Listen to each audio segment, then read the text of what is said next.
সবচেয়ে দুঃখজনক হলো আজকে ২৯ বছর পর এটাকে হত্যা মামলা নেওয়া হয়েছে। প্রথম কেন নেওয়া হলো না, এটা হলো সবচেয়ে দুঃখজনক। কারণ আমি কখনোই বিশ্বাস করি না, তখনও করিনি, এখনও করি না যে সালমান শাহ আত্মহত্যা করেছে। এটা কিন্তু আমি সবসময় বলে এসেছি।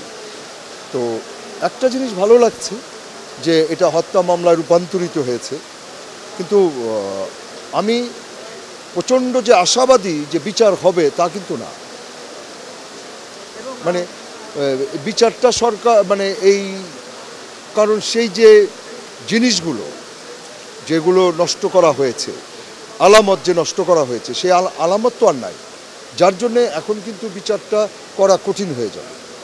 যার জন্যে আমি খুব যে আশাবাদী তা না।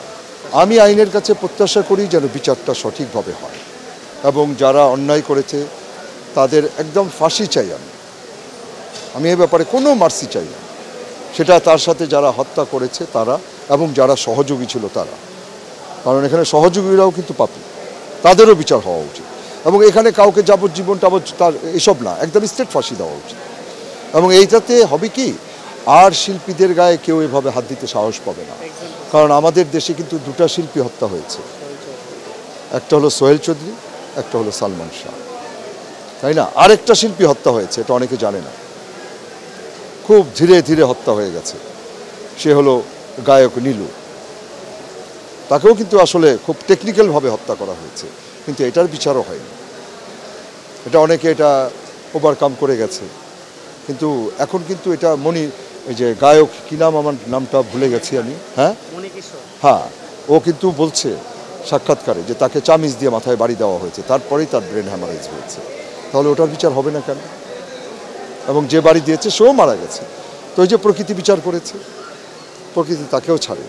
এর জন্য হত্যার বিচার হবেই, কারণ আমাদের সৃষ্টিকর্তা একজন আছে। তো সারা পৃথিবীর মানুষ, আপনি হিন্দু বলেন, বৌদ্ধ বলেন, খ্রিশ্চান বলেন, সৃষ্টিকর্তা কিন্তু একজন।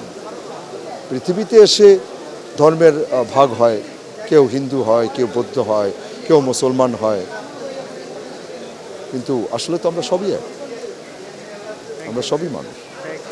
আমি শুধু একটা কথাই বলবো এখন শেষে, যে মানুষকে ভালোবাসেন, আমার দেশের মানুষকে সবাইকে ভালোবাসেন। এই মব তৈরি করে মানুষকে হত্যা করা, রাজনৈতিকভাবে একজনকে হেনস্থ করা, এটা না করে সবাই মিলে মিশে থাকবেন, তাহলে দেশটা সুন্দর হবে। আর বিশেষ করে আমার শিল্পীরা যেন ভাগ না হয়, সে যে রাজনীতিই করুক, এটা যার যার ব্যক্তিগত ব্যাপার, আমরা সবাই যেন এক থাকতে পারি। পরিচালক, শিল্পী এবং প্রযোজক, আমরা এক থাকতে চাই, এবং আপনারা দোয়া করবেন আমরা যেন এক থাকতে পারি।